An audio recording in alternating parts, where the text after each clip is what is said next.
Olá, mulheres. Aqui quem fala é Viviane Martinello, do Esposas que Oram. Nós estamos lendo juntas o livro Cultura da Honra, do Denis Silk, da editora Chara. Um livro tão profundo que Deus nos deu para esse tempo. Hoje nós estamos no áudio 3. Vamos lá? Na semana seguinte, eles voltaram à escola. Benny e Jill encontraram um intervalo no horário das aulas. Benny ligou para o meu escritório e me pediu para ir até o 2º ano e facilitar a limpeza. Eu sabia o quanto isso poderia ser difícil para alguns alunos. Sabia que alguns deles não conseguiriam lidar com o que estava prestes a acontecer. Por isso me propus a colocar aquela experiência em um contexto no qual eles considerassem refletir ao longo dos minutos e meses seguintes. Reuni a turma e disse: tudo bem, venham aqui todos vocês. Muitos de vocês talvez nunca tenham vivido o que acontecerá aqui. Antes que digam uma palavra, eu quero que todos vocês se lembrem de algo muito importante. Pode ser tentador julgar estes dois pelo que eles vão contar a vocês. Portanto, por favor, lembre-se disto.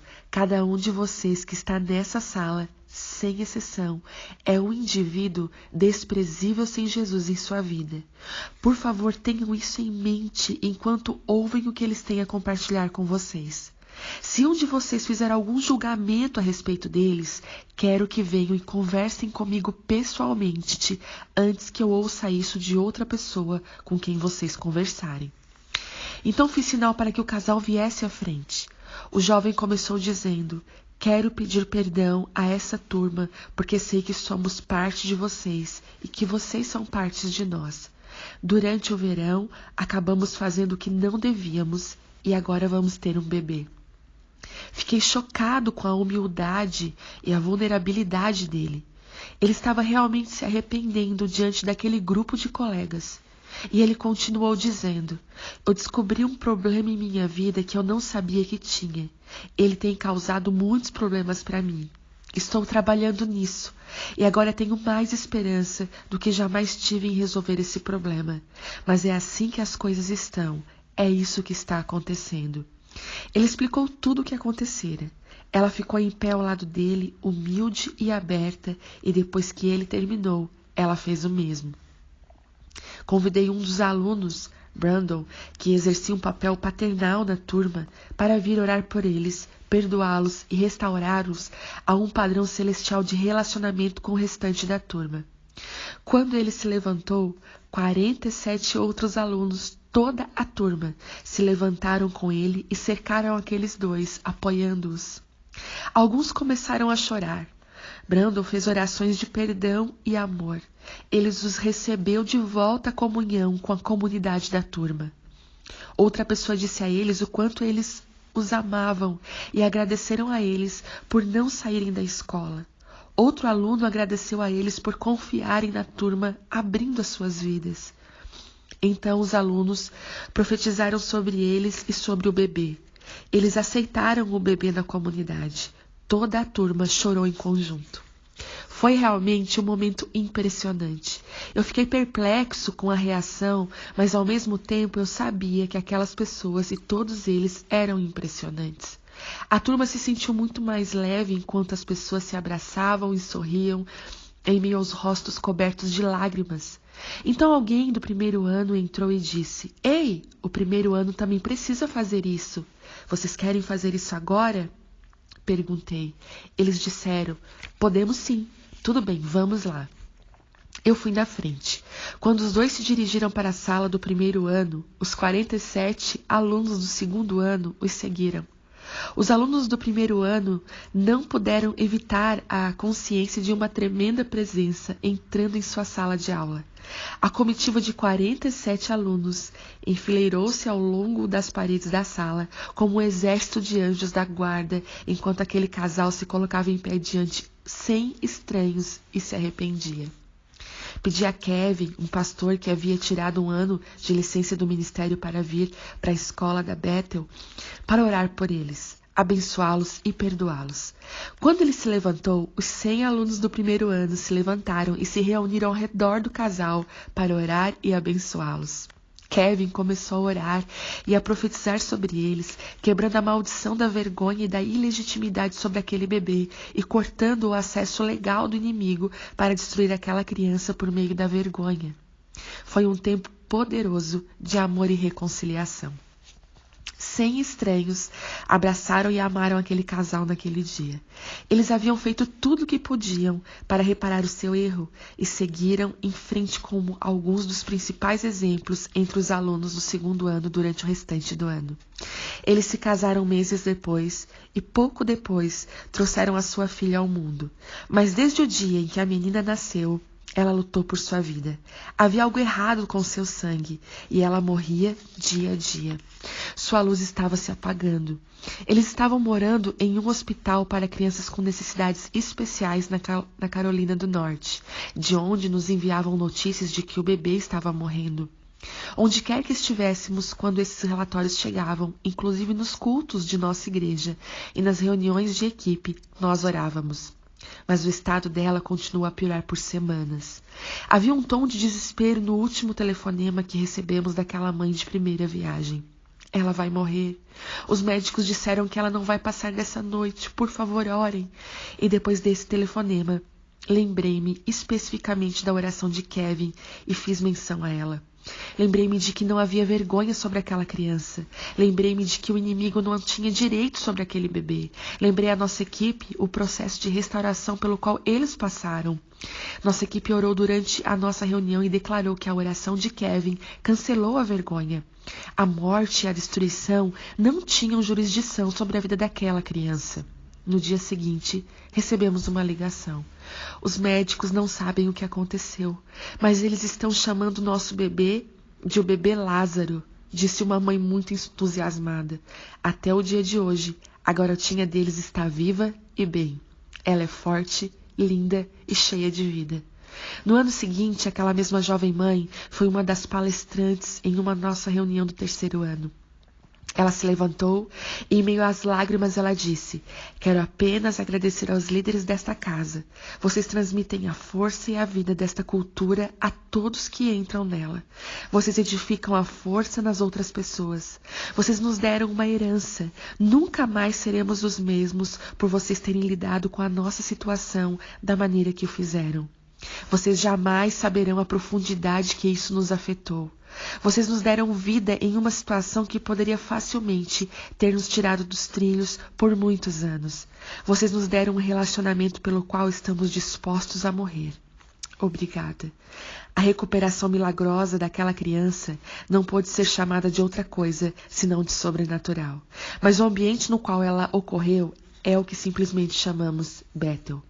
Como mencionei, este está se tornando um lugar conhecido por seus muitos testemunhos milagrosos. Mas são as histórias das pessoas que compõem essa cultura milagrosa que ilustram o estilo de vida e os relacionamentos que realmente criam um ambiente que atrai o céu à terra. Este livro trata da nossa cultura. Sem entender os valores essenciais que nos conduzem, você não entenderá o fruto que estamos colhendo. No coração dessa cultura está o valor da liberdade. Não permitimos que as pessoas usem essa liberdade para gerar caos. Temos limites, mas usamos esses limites a fim de abrir espaço para um nível de expressão pessoal que traz à superfície o que realmente existe dentro das pessoas. Quando são dadas as escolhas às pessoas, isso revela o nível de liberdade com o qual elas estão preparadas a lidar. Quando as pessoas descobrem a sua verdadeira capacidade de domínio próprio e de responsabilidade, elas têm a revelação e a oportunidade que precisam para crescer rumo à liberdade que Deus deseja para cada um de seus filhos e filhas. Porém, antes de começarmos a explorar os valores essenciais da cultura, sinto que é importante compartilhar com você a nossa estrutura de liderança. Nossa liderança é responsável por capacitar e equipar os santos com a revelação e a transferência de unção que eles necessitam para exercer a sua liberdade em um lugar seguro. Mas eu creio que temos tido êxito nisso porque os nossos líderes estão alinhados com a unção apostólica e profética. Explicarei esses termos e como eles funcionam no capítulo seguinte. Capítulo 2. O funil que vem do céu. Não há nada como voltar a um lugar que permanece imutável para descobrir como você mesmo foi transformado. Nelson Mandela, estadista da África do Sul. Creio que um dos principais fatores que mantiveram a Bethel Church em um estado de preparação e mordomia para o derramamento do Espírito é o odre da liderança da igreja, que foi estabelecida com um fundamento apostólico e profético e como uma expressão da graça de cada um dos demais 5 ministérios descritos em Efésios 4:11. Pastor, mestre e evangelista. Acredito que isso é verdade porque eu, como membro dessa equipe, vi em primeira mão como essas diversas unções tratam de uma parte essencial da identidade e propósito da igreja por meio de suas áreas específicas de foco e motivação. Sem uma expressão completa e madura dessa graça que equipam os santos, o povo de Deus não pode ser preparado adequadamente para receber o que Deus está derramando e liberar isso para o mundo que o cerca. Estou convencido de que um dos motivos pelos quais os principais líderes da igreja passam pelo ciclo desalentador de ver os grandes derramamentos gradualmente voltarem à rotina normal é a falta de entendimento acerca dos 5 ministérios, bem como de sua própria unção e chamado ministerial, e de como essa unção se molda à direção de sua igreja. Espero neste capítulo e ao longo deste livro estabelecer um fundamento para a compreensão desses papéis e unções, a fim de que os líderes possam começar a ter acesso à graça de Deus, depositou neles e administrá-la. Antes de fazer isso, para que você não pense que todos os líderes da Bethel já nasceram sabendo que foram chamados para o ministério e exatamente como Deus os ungiu, quero contar a história do meu próprio chamado pastoral. Minha história como líder da igreja teve início em março de 1995. Naquela época, eu estava trabalhando em um orfanato chamado Remi Vista, na Califórnia. Eu havia acabado de concluir 8 anos de faculdade e estava completando meu mestrado em serviço social na Universidade de Sacramento. Minha esposa, Sherry, e nossos filhos, Brittany, Levi e Taylor, e eu finalmente estávamos prontos para seguir a minha carreira em terapia de casais e de família. Ao longo daquela jornada extremamente estressante de 8 anos, Sherry tinha o hábito de brincar. Mostre-me o dinheiro. Estávamos prontos para começar a receber algum tipo de pagamento. Em um fim de semana de março, fizemos nossa viagem anual de 2 horas pelas estradas montanhosas rumo ao lar, em Weaverville, Califórnia. Sherry e eu crescemos nessa pequena comunidade e frequentamos a mesma escola juntos ali. Tínhamos muitas lembranças daquela pequena cidade da época em que não éramos cristãos. E ambos havíamos aceitado o Senhor no ministério de Bill Johnson. E um mês seguinte ao outro, participar dos cultos da igreja de Weaverville era sempre muito agradável para nós. Essa viagem específica, como todas elas, foi marcada por uma grande comunhão. Aproveitamos para saber as novidades da vida de muitos amigos e compartilhamos com eles todos os acontecimentos atuais da nossa própria jovem família.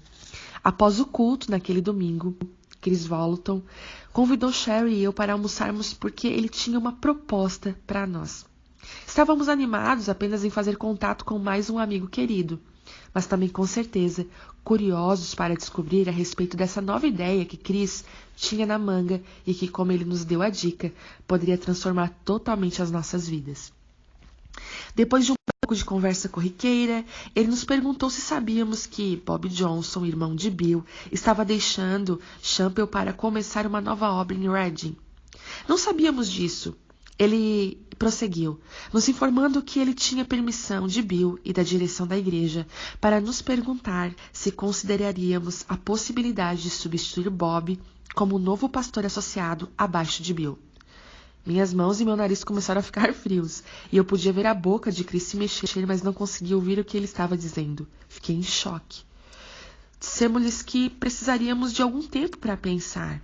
Lembro-me de ficar deitado aquela noite ao lado de Sherry no quarto escuro. Estávamos em silêncio, e o que era raro, já que Sherry, um processador verbal de última geração, ainda estava acordada. E finalmente, em meio ao silêncio e à escuridão, ela me perguntou: "Você está pensando no que eu estou pensando?" "Sim", eu disse, e começamos a rir nervosamente. Não podíamos acreditar no que estava acontecendo. Alguns meses depois, mudamos com a nossa família para o Iberville, para que as crianças pudessem começar a escola em setembro. Continuei a trabalhar e dirigia para casa nos finais de semana. Em novembro, iniciei no meu novo cargo na equipe Champel. Mas entre esses dois eventos, algo interessante aconteceu. Em um domingo de setembro, Bill e Benny Johnson nos chamaram ao gabinete de Bill para conversar. Imaginamos que haveria muitas dessas pequenas conversas para nos ajudar a nos orientar e para nos manter informados a respeito da nossa nova posição e para nos explicar as coisas, considerando que estávamos chegando ali completamente novos e sem treinamento para o ministério. Porém, estávamos enganados. Observamos que Bill e Benny pareciam estar rindo nervosamente quando começamos a reunião. Benny começou a conversa nos dizendo quanto estava feliz por estarmos ali. Eu quero abrir um parênteses aqui. A Benny Johnson é aquela que nós lemos o livro dela, Intercessor Feliz. Ela disse que eles nunca haviam sentido a paz que agora sentiam e que estavam muito confortados com a nossa presença na equipe. Ela e Bill falaram acerca de nossos dons pastorais e disseram que as pessoas seriam amadas e bem cuidadas sob a nossa liderança. Senti algo se mover dentro de mim enquanto eles continuavam falando, mas não era orgulho ou uma grande satisfação, era medo. Quanto mais eles falavam conosco, mais eu senti uma sensação aumentar. A bomba finalmente caiu quando Benny disse: "Temos sentido que o Senhor vai nos mudar daqui. Temos sentido isso há muitos anos. Mas até agora nunca conseguimos nos sentir bem quanto a quem confiaríamos para liderar a igreja. Bem, agora que vocês estão aqui, nós nos sentimos muito aliviados. Eu podia sentir o sangue se esvair do meu rosto, ficando lívido. Parecia que eu ia desmaiar. Será que eu estava acabando de ouvir o que pensava que tinha ouvido? Os meus pensamentos corriam na minha mente. Você acha que voltei aqui para arruinar a igreja que amo, o lar onde fui salvo? Você tem ideia do que seria pastorear essa igreja de radicais na pequena cidade onde você cresceu como um incrédulo? Você está brincando?" Bill e Ben estavam rindo. Estou certo de que o meu rosto estava congelado de choque e terror. Apesar dos meus maiores esforços para esconder o que sentia, de repente tive um pensamento claro. Qual era o prazo que eles tinham em mente para essa mudança? Perguntei. Vocês estão falando em se mudar daqui a 5 anos? 3 anos? Benny respondeu. Fevereiro. Achamos que sairemos em fevereiro? Não temos ideia do motivo, mas esse é o mês que sempre nos vem à mente. Fevereiro do ano de 2000, sussurrei. Não, ela riu. Fevereiro daqui a 6 meses. 1996. Àquela altura eu pensei que com certeza iria desmaiar ou vomitar. Essa foi a última pequena conversa a respeito de nossa súbita subida a bordo do navio. E como haviam dito, 6 meses depois, eles partiram. A Bethel Church entrevistara Bill em dezembro daquele ano, 1995, oferecendo-lhe uma posição como pastor sênior. Ele informou a eles que precisaria treinar um novo pastor em Champel e o que necessitaria de algum tempo. Fevereiro, ele disse a eles, será a data mais próxima que poderia vir a Bethel. De uma hora para outra, estávamos passando para o papel de liderança como pastores. Suponho que podíamos ter dito não, mas sabíamos que o Senhor tinha um plano. Depois da nossa reunião com Bill e Benny, naquela manhã de setembro, porém fiquei furioso. Eu estava totalmente furioso, principalmente porque estava muito assustado. Eu pensara que iríamos para o Iberville aprender com o pastor mestre. Essa esperança havia sido desfeita em alguns instantes e, de repente, se transformara em uma promoção inesperada e aterrorizante. Esforcei-me para dominar meus medos, dizendo a mim mesmo, talvez Deus esteja nisso. Talvez ele vai ficar aqui, mesmo que Bill saia. Talvez isso acabe bem.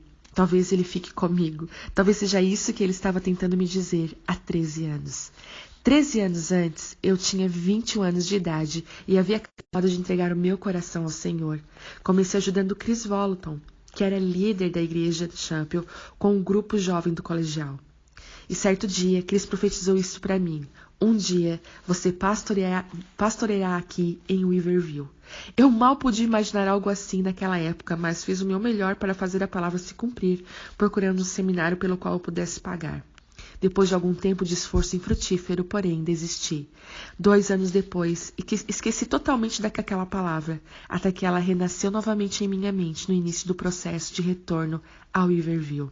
Com o tempo, essa palavra se tornou a arma com a qual combati meus temores e as inadequações. Lembrar que ele estava comigo mudou a minha maneira de encarar tudo aquilo.